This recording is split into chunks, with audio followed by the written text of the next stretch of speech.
everybody. Welcome to...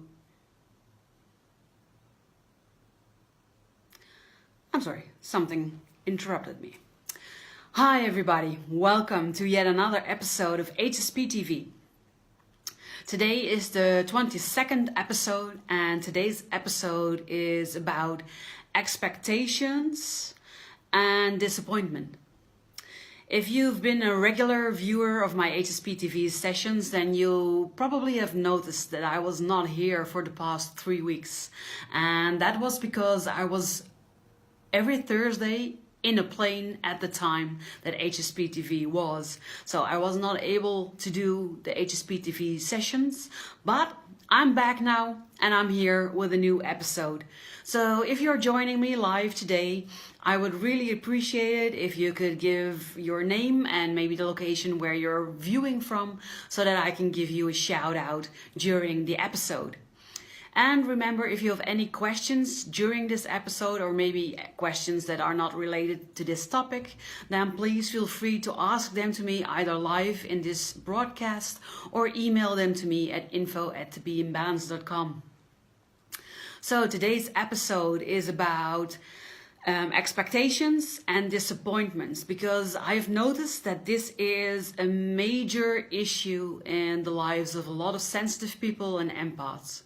And that is because we are so different from the rest of the world. And when I was younger, I used to think that everybody was like me. I used to think that everybody thought the way I thought. Everybody felt the way I felt. Everybody acted the way I acted. And that was how I entered the world. I expected everybody to generally think the same, do the same, have the same amount of compassion for others that I have for others, have the same capacity in thinking and out of the box thinking, but also the same capacity in loving others. And I soon became aware that this was not true. I soon became aware that most people are not like me. Most people don't think like me, most people don't feel like me, and most people don't act like me. And that was very disappointing, and it was because I expected everybody to be like me that the disappointment came when they turned out to not be like me. That made me feel very alone, and it made me feel weird or strange, and eventually it made me feel like there was something wrong with me. Then later, when I became an adult, I discovered that I am highly sensitive, and I found out what that meant for me. And that meant that I am a member of a select amount of people. Only 20% of the world's population is highly sensitive. That means that 80% of the world's population is not highly sensitive. And that also means that 80% of the population does not think like me, does not act like me, and does not feel like me. And I read that and I thought, okay, good to know. But I didn't really know what it meant. I understood that they thought differently, but I noticed that in reality, I was still expecting things of other people that I thought were normal things. Like when you send somebody an email or a WhatsApp or an SMS, my expectation was that people will respond to it because I think that that is normal. I think it is normal to respond to emails, to WhatsApps, and to text messages. And most of you would agree, but I noticed that there are a lot of people who don't respond to your messages, or they don't respond right away, but some people don't respond at all. And that was an expectation of mine, that people would respond to those messages. And then I was disappointed when they didn't respond at all. And in the beginning, I kept telling myself, well, they're probably busy and it will take some time, but eventually I will get a response. And then a week went by and I didn't hear anything, and another week went by and I didn't hear anything, and a month went by, and 2 months, a half year, an entire year, and I had not had a response to my message. And then the disappointment really kicked in, because I couldn't understand how you could not respond to a message from another human being that you call your friend. And that's what I mean with expectations and disappointments. I later found out when I talked to that person that they were just busy, and they basically forgot that I had sent them a message because they were so busy, and there was no malintent and there was no hidden meaning behind it. But the first thing that I did, and I see this in a lot of clients of mine, is doubting myself, thinking, did I do something wrong? Did I say something wrong? Are you angry at me? Is there something else going on that you're not telling me? And that is what most of us sensitives and empaths do. We tend to look at ourselves when people don't behave the way we expect them to. We tend to look for a cause in ourselves, in our behavior, in the way we act, in the things that we do.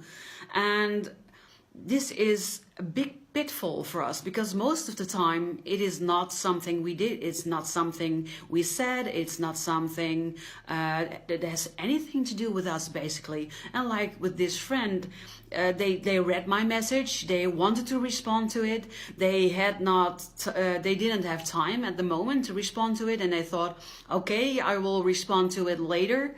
And then life happened. Life caught up, and they became even more busy, and they forgot that they had a message.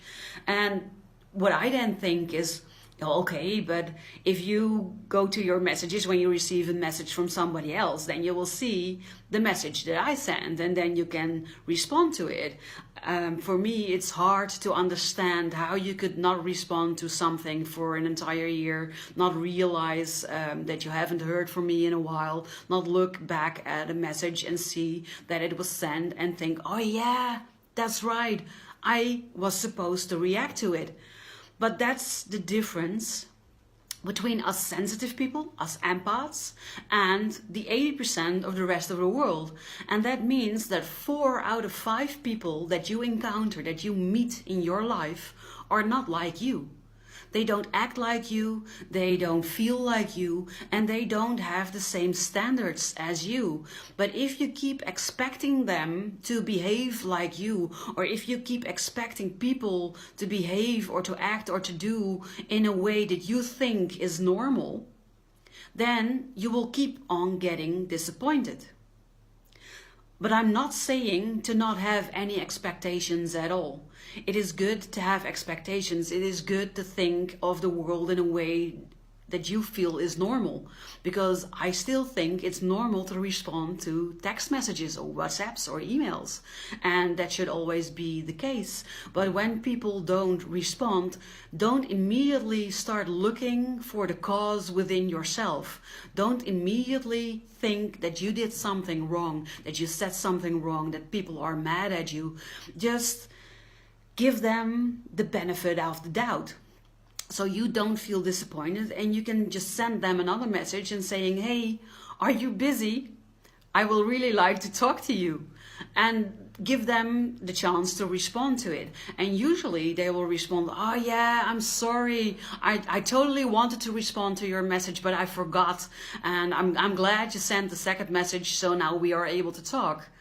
And so we need to not lower our expectations, but we need to check if they are real, and we don't need to attach consequences to them immediately when they don't turn out the way that you expected them to be. And this will help with the disappointment.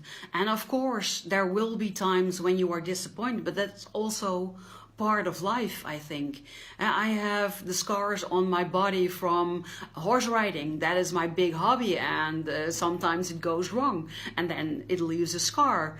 And I also have scars on my knees from riding my bike when I was younger, and I fell over and I skinned my knee. But did that prevent me from ever riding a bike again? No, I kept on riding my bike. I just was more cautious, maybe, or maybe I used protective gear. And that's my message to you.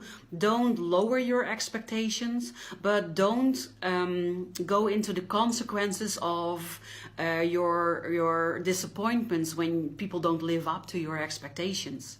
I also have emotional scars on my soul for putting myself out there every time that you love somebody, every time that you go into a relationship with somebody, being it a romantic relationship or a friendship. It doesn't really matter. You open your heart, you put yourself out there, you make yourself vulnerable, and especially those types of people, so your romantic partners, your family members, and your close friends, they have the ability to disappoint you the most, to hurt you the most. But that doesn't mean that you should close yourself off to it. It just means that you have to find another way to handle the disappointment, to maybe not be disappointed immediately, but first ask more questions, find out what actually is going on before you come to a conclusion of some sort and act according to it. So it is important to be true to yourself, but to not close yourself off, to not close your heart off. Because if you try to avoid any and all disappointment and you close your heart and you decide you will never love anybody again, you will never have friends again in your life, that will be a really sad and a really lonely life. And that's also not worth it, because the reason behind wanting to close yourself off is because you don't want to get hurt anymore. But to avoid getting hurt, which I think is not possible, once in a while you will be hurt. That's part of life. But you can communicate better. Let people know what you expect from them, for instance, or just talk about the things that happened before you feel disappointed, before you feel hurt, and find out what their side of the story is, so that you have all the information before you come to an end conclusion. So that's what I wanted to tell you today about expectations and disappointment, because I see this a lot in my practice and I experience it myself, and I think it is a very common phenomena for us highly sensitive people, empaths, intuitives, or whatever you want to call us. I hope you enjoyed this talk. I lost my train of thought, so sorry for that. I think I've told you everything that I wanted to tell you about the subject. The only other thing that I want to tell you is that I am doing these sessions talking about these things every Thursday, 5:30 Amsterdam time. If you have any questions that you would like to ask me, you can either come and ask them to me live in the broadcast, or you can email your questions to me at info@tobeimbalance.com, the number 2, beimbalance.com. The link will appear below this video also.